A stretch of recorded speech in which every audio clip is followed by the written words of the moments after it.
السلام عليكم داوديال meel kasta oo dunida aad naga daawanaysaan ku soo dhawaada barnaamijkii aragtida siyaasiga oo toddobaad walba aad hal mar ka daawataan telefishinka madaxa banaan ee Som News TV xarunta uu ku leeyahay magaalada Boorama barnaamijkan daawadayaal toddobaad walba waxaan ku soo marti qaadnaa oo aad ku aragtaan cida aan isleenahay barnaamijka way la hadli kartaa haday noqoto siyaasiyiin iyo haday noqoto shakhsiyaadka gaarka ah ee u faradhudhuuban inay siyaasadda ka faaloodaan toddobaadada iyo martidu kala wacan oo kala wanaagsan daawadayaal toddobaad walba ayaad filaysaan inay garabkayga soo fadhiyo shakhsiga maanta ay garab fadhiya daawadayaal markaad arki doonto ishaadu waxay bilicsanaysaa niyadaaduna waxay ku jawaab celinaysaa inuu yahay shakhsi meeqaam ballaaran ku leh dhammaan bulshada Soomaaliyeed waa ka duwan yahay toddobaadadii hore martida TV-gu waxaan ayaa toddobaadkan Farxaan Muuse Cige oo daawadayaal aad u taqaantaan Farxaan Xidig magacu yuuna idin jawaab celin inaan maanta fankiisa ka wareysanayo waxaan ka wareysanayaa daawadayaal siyaasadda oo saldhig u yahay ama uu guldhig siyaasadeed dhinac uu ka yahay siyaasadda Soomaaliyeed Farxaan ku soo dhaw barnaamijka iyo waliba Som News TV aad baan kaaga mahad celinayaa waqtigaaga siisay aad iyo aad baad u mahadsan tahay nimco Som TV inaad igu soo dhaweysid oo aad ku mahadsan tahay inagoo gobolka Awdal joogno ay maanta jimco tahay bishii shanaad bishii shanteedii bishii saddexaad shanteedii 2016 oo ku faraxsanahay hooygii ama gobolkii ay hooyaday ku nooleed inaan maanta aad wareysiga igula yeelatiin aad baad u mahadsantiin waan ku soo dhawahay waad mahadsantahay socdaalkaad ku timiday Farxaan oo goboladan Awdal iyo Salal ama gobolada galbeedka Soomaaliland ka soo jeedo muxuu daarana kasukow hawlihii wax qabadeed bal halkii wax marayaan iga war wallahi de hawluhu wax weeyaan to shakhsi ahaan ani hamigeyga ayaa ahayd haday noqoto qolo dhimirka ayaa haday noqoto magac bixintii degmooyinka ama xaafada kamida Boorama marka waxa weeyaan taas tu ka balaaran markaan hamigeyga markaan London ka soo baxay ama Europe ka soo baxay qorshahaygu wuxuu ahaa ilaahay daa u yasiro ummadda reer Awdal iyo ummadda Soomaaliland iyo ummadda Soomaaliyeed ba ee abaaruhu saamiyeen inaan saameyn ku yeesho oon heebaha iyo galbeedkan iyo dhulkii maartay abaarahayaan inaan maartay aan soo sameeyo loobin amaahan wax soo yar ururiyo oo dawladaha iyo asxaabaha qaaligan leeyahay inaan iyagana wax ka soo qaado oo dadka caawiyo markay tii suurta gali weyday inaan aanu isku tashado oon qolada dhimirka ama dadka maartay xiskooga waayay waa inaga la inagu eegayaa Awdal ama Boorama ku nool inaan tabarucaadka ka geysto ayay maskaxdeedu siisay ama aan qorsheystay waxaan wax kaloon ka weydiinaya hawlaha siyaasadeed halkii ku dambeysay hawlaha siyaasadeed imika baan u soo boonbaxay because waxa weeyaan markii hore anigu waxaan ahaa nin fan lagu tiriyo inkastoo aan ahaan jiray anu nin fanka xooga saaray aan ahayn oo shaqaysanayay hasaatee imika waxaan go'aan ku gaaray inaan fankii la laabo jundigii aan gelinayay fanka inaan gasho wax qabadka ummadda ama bulshada inaan maartay iyaan taa go'aan ku gaaray Farxaan dadka qaar waxay aaminsan yihiin waa khabiir ku xeel dheer fanka haddana u soo digarogtay inuu siyaasadda Soomaaliyeed kaalin ku yeesho oo meel ka galo xilalka habad midkii doonto ha noqotay iyadoo xaaladdu sidaa tahay bal socdaalkaagan iyo hawlaha siyaasadeed iyo waliba imaanshaha gobolka Awdal siyaasadiisu halkay saldhig ku leedahay halkay gundhig ugu sameynaa anigu gobolkan Awdal siyaasad ahaan inaan Soomaaliland siyaasad ka galo qorshahaygu ma jirto waxana iigu jirin waxa weeyaan waxaad yar dareemaysaa inay albaabadu yar xiran yihiin oo ay groupunu yar xiran yihiin marka waxa weeyaan aniga markaan Muqdisho tagay fanahan isdhexgal bulshada la igu soo dhaweeyay siyaasad ahaan la igu soo dhaweeyay 3 sano ka hor mise halkaas albaabka furan ummadda Soomaaliyeed qof kasta oo han le siyaasadeed ama han wuxuun siyaasadda inuu ka soo qayb galo waxa weeyaan albaabadu u furan yihiin marka waxa weeyaan aniga halka baa i furan waan gartay siyaasaddan hadda ku jira xidig maxaa ku dhaliyaa la oran karaa sax waxa igu dhaliyay waxa weeyaan deegaankayga ama gobolada aan ka soo jeedo markaan arkay habaxsanaanta iyo maartay saami qaybs la'aanta inaan bulshada maadaama aan kolkii hore hees kula hadlayay inaan u hadlo oo dhibanaha mabsuudka ah ama dadka aanan hadli karayn inaan u hadlo oo halka wax lagu goynayo inaan goobjoog ka noqdo ama aan u noqdo kuwii wax u soo goynayay ayaa qorshe ay ugu jirta fikir nooceeyaad qabtaa tulo in dadka sidee loo maamulo bulshada loo qanciyo hadday dhanka siyaasadda noqoto de bulshada waxa adduunka waxa weeyaan waxa qanciya oo aadamigu wada noolaasho ama ay ku wada noolaan karaan inay maaragtay cadaalad iyo dadka deecda inay cadaalad laga shaqeeyo siyaasaduna ma aha been la sheego iyo meelo la tagiyo digriyo la qaatay waxa weeyaan hoggaan caafimaad qaba oo dareenka bulshada ka turjumaya oo dhibta haysata inuu ka faydi karo maskaxdiisa gashaday habeen iyo dhaarna inaan anu u shaqeeyo oon ummadda maaragtay qof yahow qarni baa jirtaa wax qiimo la reeb inaan taariikh dadna waxbay dumiyaan dadna waxbay dhisaan ilaahay inuu iga dhigo kuwa wax dhisa ayaan ilaahay ka baryaa waan ku oranaynaa muddo 25 sanadood farxaanow ummadda Soomaaliyeed waxay ku jirtay hagardaamo dhibaato iyo waliba danasha goboleed ama dana maxay reer galbeed oo faragelin ku leh siyaasadda Soomaaliyeed bal waxaad iiga warantaa halkii maraysaa siyaasadii Soomaaliyeed iyo waliba xiriirkii ay la lahayd dalalka caalamka midkii doontaba ha noqoto Afrika iyo wadamada kale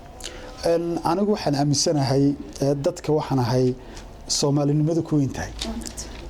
adduunkan horumaray ama Europe Australia America aan soo maray aan arkayna waxa weeyaan dal walba degmo walba iyada u madax banaan hawlaheega iyo waxqabadkeega marka waxa weeyaan Afrika iyada oo ay ka sii xaq jirto Soomaaliya khayraad badan bay leedahay waa dad aad iyo aad u garaad badan waa dad markay qurbo tageen ummadda adduunka oo dhani nuur u noqday ama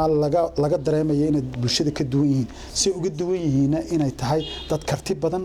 dad creator oo wax bilaabi kara oo intay dalkii tageen wax ka bedeli kara marka waxa weeyaan waa dad maaragtay dareenkoogu sareeyo ummadda Soomaaliyeed waxaan sidan iskugu diray ee sidanna waa gacmo shisheeyo oo diidaya inay maqaamkii Soomaali ay adduunka ku lahayd anagu waxaan garanaynaa markii aan qurbo tagnay 89kii Soomaaliya waxa laga sheekaysi la yiri taariikhdooda iyo dadkan yimiday bal baagro in laga sheekeeyo halkii ka yimaadeen sawir wala waay sawir wax lagu waaya raganimo ay leeyihiin iyo dadnimo ay leeyihiin maantana waxa la hayaa ceebtoodii waxa weeyaan baydhaba la hayaa iyaga oo dariiqa saa u socda saa u dhacayo dhimanaya marka wax inagu aan isku geysanay Soomaaliyada sidan isku halaagtay wax shisheeye kolkii hore bay nooma soo galeen gacan biraan iskaga haynay marka libaax meel aad iskaga xidhay inuu kugu soo furkado ama aad sii daysid qofna ma ogola dawladdan maanta hadda haysa talada dalka Soomaaliya halkeed sooran kartaa xiriirkii dalka way ku ilowday iyo waliba siyaasadda ay ula isticmaalaysay gobolada kale ama wadamada kale ay jaarka yihiin والله horta siyaasad sidan maanta Soomaaliya ka socota wax weeyaan dibta haysata horta nabadgelyada wixii wax walba salka waxa la fariisan karaa ama siyaasad laga wada hadli karaa marka uu dalkii nabadgelyo yahay marka waxa weeyaan nabadgelyo daraantan ayaa horta mushkiladda u horeysa waata marka aanu xukuumadda Soomaaliyeed waxaan ku boorin lahaa in maaragtay maxaa la yidhi maaragtay ciidankan dibadda jooga ee dibadda ka yimiday intaasoo kun qaadanaya waxa weeyaan maanta waxa xaq u leh ninka Soomaaliyeed ee dhiiga dalkiisa u dhimanaya ee dhiigiisa uu yahay ee isagu uu leeyahay ninkaas uga xaq leh in la siiyo marka aan waxaan ku boorin lahaa in sidii bal ciidankeena dib loogu dhisi lahaa in falowgeed la qabto kuwan raggan dibta wadana waxa weeyaan shisheeyuun bay ka faa'iideysanayaan Soomaali haduu isku yimaado waa la isgaranaya marka uma maleynayeen inay wax badan sii jiri karaan hadii siyaasadda nabadgelyada xoog la saaro oo Soomaali nabad noqoto insha Allah hankaaga siyaasadeed muxuu yahay sheeg aniga hankayga siyaasadeed sidaan ku sheegay bulshada aanan hadlanay inaan u hadlo oo maaragtay xilku doonaya waan ka wada farxan ma wasiir buu doonaya madaxda Soomaaliyeed wax ka doonaya hankiisu waa halkii aniga insha Allah waxaan rajeynayaa inaan xildhibaan Soomaaliyeed oo qaran aan noqdo taasina waxay noqonaysaa waa meeshii maqaamkii ugu sareeyay ee ummadda Soomaaliyeed laga hagayay inaan kolka Ilaahay ka baryaa inaan hadduu Ilaahay calaf igu daro inaan kuwa badan oo wadaniina intaan ka dhex sameeyno Soomaaliya wajiga maanta ay leedahay aan ka bedelno insha Allah waan gartay isla hadalkaas su'aal ka weydiinaya Farxaano ummadda Soomaaliyeed waxay diidaan wiiqaan fikirkooda ay ka soo horjeedaan oo isluug ugu jiraan baarlamaanka Soomaaliya iyo waliba golaha sare ee fulinta ee dalka looga taliyo waxayna ku salugsan yihiin siyaasadda Soomaaliyeed qaababka kala duwan ay u maamulaan haddii baad bedelka xildhibaaneed noqoto ama dadka 2016 doorashada markay galaan muddo kadib sanadada soo socda siyaasadda Soomaaliyeed matalaya bedeli doona aad ka mid noqoto maxaad u malaynaysaa shacabka Soomaaliyeed inay fikirkooda soo gaaban karto iyo soo day karto mise inay halkii uu wali ka sii wadi karaan سلوك سياسات كشري برلمان كأي ولي بقولها فلنتي دمان أنت أطلع حكومة الصوماليات كشرت لغة تليم مقدشة. والله هرتا أمة الصوماليات مرحلة بي هتبس ومريسي. إما كوحوي عن مرحلة دنا إما رئيسو transparency وح شقدي هوري مركي شيخ شريف وهي الدولة كمل قاعدة عيد أو مارت السيدي لسكوجو ريجي مدحوينين حسن شيخ إمي كلوجو ريجي وحويان رجعنا ويصور دبر هذايجين هذا البرلمان تاعي هذا فلين تاعيبا مركا وحويان حالة دمش جرتا أي عدد وحويان بربرك إنت هالك مارتي بحلا جلين أو ضد أنا أجنبية أيام مش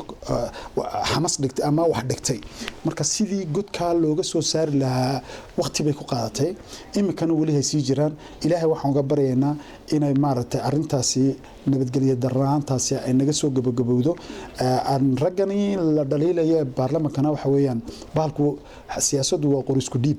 marka nin kolka orodka ku fiican oo markuu kale u dhiibo orodka yar gaabiya iyo kuwa dambina inay ka sii xawaaro dheereeyaan ilaahay waxaan uga baryaynaa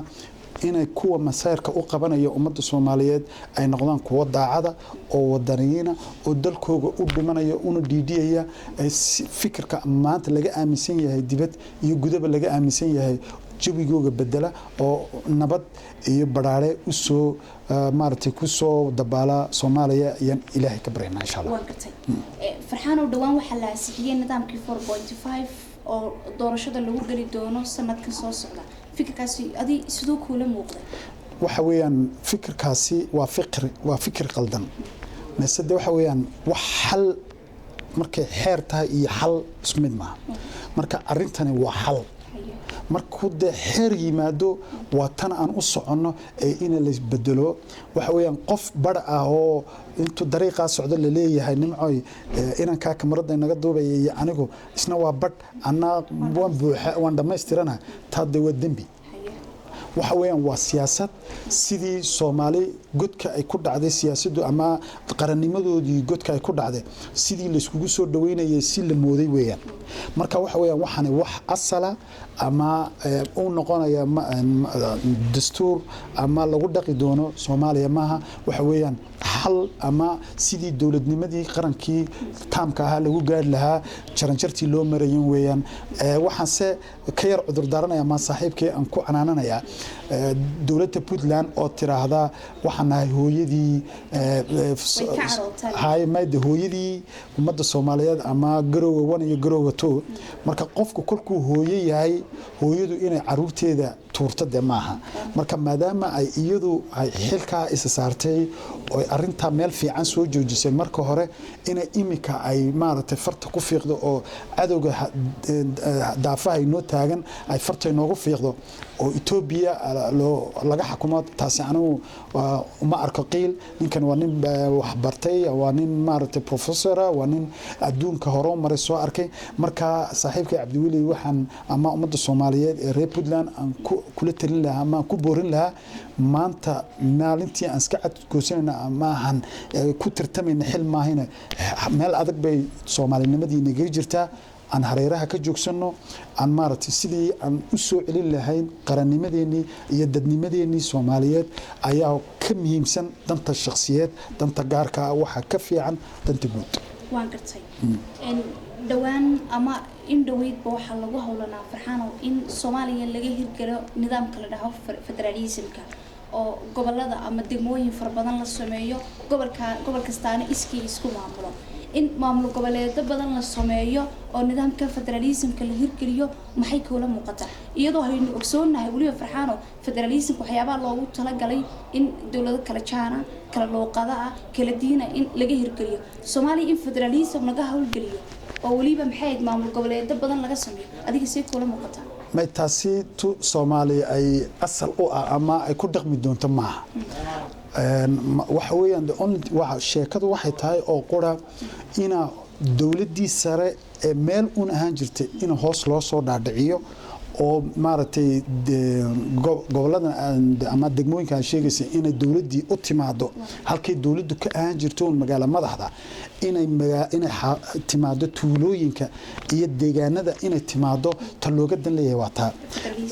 فدرال هسه وحوين أدون كأردن وحوين كل ليه النظاميو فدراليسم قالوا كلا قاتو مركب وحوين تو ده إمك الصومالي إمك ما أنت كلا لغات كلا دين كلا مذهب أي تحي أو يكون كلا تكي سماها وإن لو فهمون إنا مارت دولة دي هوس لوصو دعنا دولة دي حق السرو جوجي سامام مجال قرون جوجي سي إنا مارت الدولة دي لصو باهنا يو الدولة الصومالية السوما مرداتشين وكا فرحان حسبية بدل ما كتير دلك الصومالية وحسبية سياسية وهالقلتاجة إني شجنا مدحوين ما أمضى الصومالية أي هرنكران فرحان حسبية بوفردو بي على صرنكران ولا حسبي وحويان حسبية الصومالية أما رجعوا ترتمي ويبدينهن مركا ده سلاد بشين كي جوكتالة كذا ولين مركا إنا كاسي هردعو ونرادو هالكابن مريا معها وحويان ده سه وحن إله وجبرينا كو مدة يدلك يدتك بقنحة أو داعدة إنه إلهي أو مدة سيدة مرت أفر أن يسوقين قفك أي وحكوش شيكتو وحوين وسيد النبي عليه الصلاة والسلام يريد قفك خير كأفرت أن يسوقين كوش شيكتو خير كابوليه مركانين خير بدن أو مدة سومالية هي علاش قوة هيسو أو إنه جامين داعد وياهي إلهي ده أو يسيرو مركا هدو على هذا ده إن يركدبنا وان شاهد دونا أنو حسبيان كم ده هاي يوم مدحوينا عن تاجر أيو إن شاء الله. داوداش هذا قيمة قدرين تهيو اللي بشرفت النجام بدن هالكادولين نجد دعوان السان وسمني ستيفي حرمته وكله هاي مقالة بورما وحنا برنامج كيجو مرتيا صاد أركيسان سياسي فرحان حدك أرن ماي فرحان حدك فنان فرحان حدك أرن ماي وسياسي فرحان حدك فرحان وحين كسر الله بنا برنامج كينا يسؤالي يسي دوان مقالة مقدش أمان كيجو حلقو ريتشي قبل كبنادر إسلام مامل كيسة إن مامل كهالكسرة ammaankiisu joogay hoos loo soo daadajiyo oo gobolka Banaadir maamulkiisu lagu wareejiyo sidoo adiga kula maqla waa talaabo hore loo qaaday sababtoo ah wax weeyaan inuu amarkii meel qura ka fulo oo gobolka Banaadir gudoomiyaha gobolka Banaadir ah duqa magaalada madaxda inuu ka amar qaataan oo hawshii wiji qura ay yeelato waxa weeyaan isgarab orodkii iyo kala amar qaadasho la'aantii baa meel iskugu imanaysa marka waa talaabo hore loo qaaday waana taageeraya shacabku say wada jaan qaadi karaan baad soron kartaa Soomaali way bislaatay sidii awal ay ahaan jirtay waagi aanu tagay hore Muqdisho imika maaha marka Soomaaliya nabad Soomaali inay isku tashato waxa weeyaan dibta maanta Soomaali haysata iyada iska saari karta ajnabi qof kale kama saari karo marka waxaan ku boorinayaa inay ummadda Soomaaliyeed gacmaha is qabsato darisaynta la sameeynaya guri walba guriga ku xiga oo ogaanayo qofka ku soo biira iyo qofka ka baxa iyo waxa uu qabto iyo halku marayo arintaasi waxay noqonaysaa arin wax ku oola oo nabadgelyada Soomaaliyeedna wax weyn marka de madaxa laga dilaa marka Soomaaliya waxa Muqdisho looga dilaya waxa weeyaan waa magaalada madaxdii qaranka ummadda Soomaaliyeed marka haday nabad noqoto Soomaaliya in hana qaadaso oo nabad noqonaysa loogiya marka cadawgan tuuraha ugu joogana Ilaahay naga qabto Soomaaliya haday ogolyiin hadina ogoleen way soo noqonaysaa saaxadeedii iyo meel ka fiican iyadoo waaya araga oo dadkeegii wax soo barteen oo dadkeegii ay waaya arag noqdeen baa Soomaaliya ay kor u kacaysaa wayna hana qaadaysaa isla su'aashaasaan ku noqonayaa farxaano baarlamaanka Soomaaliya guddiga ammaanku way ku kala qaybsameen waxay dooneen oo ay dalbadeen inuu imaado wasiirka amniga iyo waliba inta laamood ee hoos yimaada sida la sheegay wararku qaar ay soo tabinayaana in kaliya uu wasiirka iyo qolo kale ay timaado baa la sheegay baarlamaanku uu celiyay kulankaas kama qayb galin shalay iyo daraad mid ay ahaydna ra'iisul wasaaraha iyo wasiirkii baa dib ugu soo laabtay in baarlamaanka uu la xisaabtamo wasiirkii uu ansixiyay iyo inuu la xisaabtamo laabaha kale ay wasiiradu magacaabaan adiga si kula muuqata siyaasad markaad ka faaloonayso in horta waxa weeyaan wariyiinayaasha anu haddaan mid u soo noqdo dadkan saxaafadda waxa weeyaan maanta Soomaaliya waxa u baahan tahay in wax badan indhaha laga rogto haddii Soomaaliya maanta waxa u baahan tahay waa ilmo yar oo imika dhashay ilmuhu in la habo oo la koolkooliyo oo la daryeelo oo wixii dib ay ku soo socda laga ilaaliyo oo hooyo fiican ay habta iyo fiican meesha haddii banaanka la dhigo oo ma kacaysid qof xun baa tahay weliga meel ma gaaraysid ilmihi yara laga yiraahdo uu niyo jabaya ama meel ma gaarayo tamar ma yeelana marka waxa weeyaan ragga wariyaasha iyo hablaha wariyaasha waxaan ka codsanayaa ama aan hawada maanta aan TV-ga channelska siisa aan ku codsanayaa in wax badan indhaha laga rogto in wax badan aan la qorin waayo ilkaha findhicilka laga moodo guro haddii la yiraahdo toosh wax walba oo riba dhooste la yiraahdo tooshka lagu qabto meeshii masar kacayno cadowgeennina uu nagu wiirsanaya marka waxa weeyaan arinta oo baarlamaankaasi oo sida xaajanimana ogeyn indhuhu ka ridaaba leeyahay anu baarlamaanka iminka kama midihi kuwa ragga maanta baarlamaanka kamid ah iyo hanaanka ay dawladdu sida u wado waxa weeyaan waa sidii ay ka maarsami weydo waxa uu yeerayaan kalena xisaabtamayaan marka waxa weeyaan maadaama la iskugu yeerayo oo gulihii fulinta oo Umar Cabdirashiid ra'iisul wasaaraheena loo yeerayo wax laga weydiinayo wasiirka amniga wax laga weydiinayo waxa weeyaan waa talaabo hore loo qaaday marka waxa weeyaan meeshani wada shaqeyntu inay sida u dhaqaaqdo oo waa silsilad waa gaari saa u dhaqaaqay taayirkiisa gaarigu kolkuu dadkana wax looga sheegi karaa wax qabadku kolkuu wax jiro oo wax la qabanayo bay dhaliilna iman kartaa lana hadal qaadi karaa marka hadii ragga iyo hablaha media waxaan leenahay bahashay indhaha wax badan laga rogto oo maaha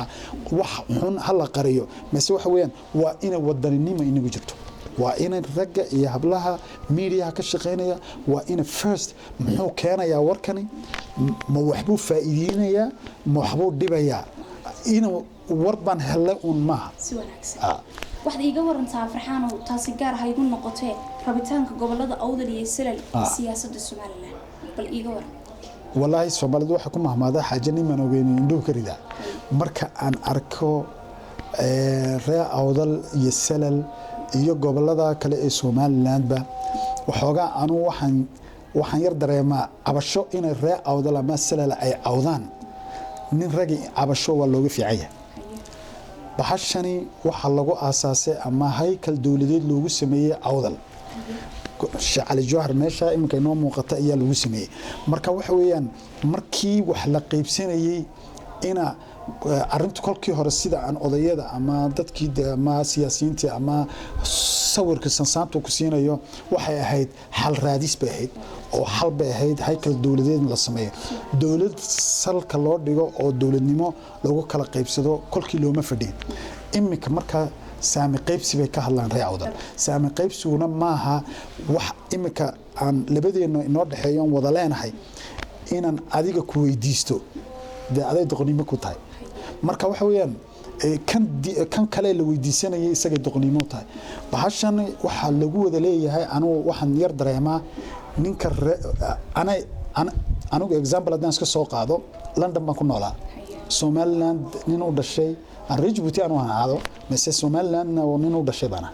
Somaliland marka nin fanaana oo reer Somaliland lagu tirsan karaan waan imaada mar walba 18 May marka la sameeyo liis baa la qori jiray deeree Awdal laguma soo wargelin jiray London waxa weyn tigidha loo soo diri jiray hoteela loo kireenayay Hargeysa lagu soo dhaweynayay 18 May bay ka qayb galayeen marka bahashi waxa weeyaan inaan waxaan arkayaa anigu ku macadadkayga siyaasiyiinta iyo dadkayga deegaanka inay bahashan ka yihiin ma ajnabi ama dad marti ku ah ayaa automatically looga dhigay marka bahashu sida ninka burca joogiya ninka barbara joogiya hargeysa jooga Soomaaliland marka la hadal qaado shacabka dilaacin uu leeyahay maxaa loo hadal qaaday waa ninka awdal jooga ay jooga waliba low yacde iyo ninka buuhood la jooga halka baran jooga inuu isna sida shaarka u dildilaaco oo yiraahdo Soomaaliland marka bahashu in la wada yeesho oo la iska wada dhex arko cadaalad ba dadka deeqday in cadaalad lagu saleeyo taasana anu ku talina muddo waxaad joogtaa magaalada Boorama 2 bilood ku dhow saadii sheegtay sidaan waxa kugu soo galay odinaha ku arkaysay in goboladan laga sameeyay diiwaangelin sidoo aragtay diiwaangelintu kula muuqatay la siyaasi baa toobad ka faalan kartaa in siyaasad nooceeya laga watay kula muuqata may diiwaangelintu marka ay foodka noqoto mooyaan diiwaangelinta ina la isdiiwaan galiyo walibana waxaan ku faraxsanahay sida ay dadku isku maamulayeen iyo sida ay isku diiwaan gelinayeen safafka u galayeen ayna dib uga dhicin anigu kooyay burcamaan aragaysa awdal baan joogay inta diiwaan gelintu socotay waan ku hambalyeynaya reer awdal sida ay uga qayb qaateen deedisa diiwaan gelintu waa inay dhan si u aroortaa maadaama diiwaan gelintii la sameynayo oo saami iminkana xukuumad la dooran doono in dadkani codkoogan inuu cidla ku dhicin waxay cadceeda iyo bacadka u taagan yihiin waxa weeyaan isbedel ay wax doortaan oo waxay u soo kordhaan mise haday noqoto intay saf la geliyo oo warqadii ay qaataan bari toolana dan halkii hay dariiqii marto de waxa weeyaan niyajab weeyaan oo wuxuu roobku inoogu diilayay waa waxay abaaruhu inoogu dhacayaan waxa weeyaan dad badan oo dhibaataysan oo haday noqoto hargeysiya haday burca noqoto iyo haday awdal noqotaba meel walba ku tabaalaysan baa jira marka dadka maaragtay naxdintooda iyo gaajada haysa iyo dhibta haysata wuxuu roobku inoogu diilay waa ixtiraam waxa weeyaan daryeel la'aantaas iyo maaragtay iska war lahayn la'aanta iyo cadaalad darrada marka haday si cadaalad timaado sida Yurub roobku ugu daayo cadaalad baa dadka deeqda magaras anagoo shalay Yurub tagnay baa dhalasho la siiyay ninka Britishka iyo ninka Norwegianka saf baan wada galnaa kana madow ama kana Soomaaliya kana la namayra wala sameeyaa waxa iga warantaa mustaqbalka siyaasadeed ee Farxaan Xidig ee dhanka siyaasadda qorshihiisu maxay diiradda ku haysato de waxaan qorshaha ugu hayaa waxa weeyaan aniga oona xildhibaan ahayn aniga oon siyaasi ahayn damqashada aan dadkayga u damqanayay inay damqashadu igu sii badato oon inaan maaragtay dadka aanan hadlan karayn ama dadka ay dhibto haysato inaan de ilaahay aan garansiiyay aan ka faydi karo oo aan maaragtay u naxariisto wixii u lahaayeen xaqana inay xaq bilaadan soo ritaan ma inay xaqooga waxay u lahaayeen ragga u helaya ama u raadinaya ayaan doonaya inaan noqdo insha Allah Farxaan Xidig muxuu sawranaya Farxaan muuqaal ahaan qof nuucyo sawranaya wallahi de horta waxa weeyaan ninka raga marka uu wax gacanta ku qabto masal bal ogaan karaa kartidiisa karti la'aantiisa marka waxa weeyaan de koo ma joogna dhanka waxbarashada maxay isku fiican meelos oran kara Farxaan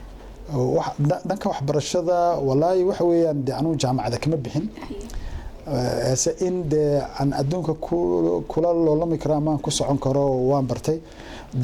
waxbarashaduna lagama gaboobo mana dhamaatana inta ifkaad ku nooshahay maalin walba wuxuu baad baranaysaa class la fadhiisto oo taasna de in badan aan waqti uma helinaysa de waqti badan in la siiyo oo bal hadii alla qadaro aan de siyaasaddiina ku jiri karo xaqaygan kalena aan iska dhisi karo waxa weeyaan waxbarasho lagama weynaado de marka waan isku fiicanayaa si wanaagsan gabagabadii yeenu soo gaadhnay barnaamijka bal fankaagii baan su'aal iyo laba ka weydiinaya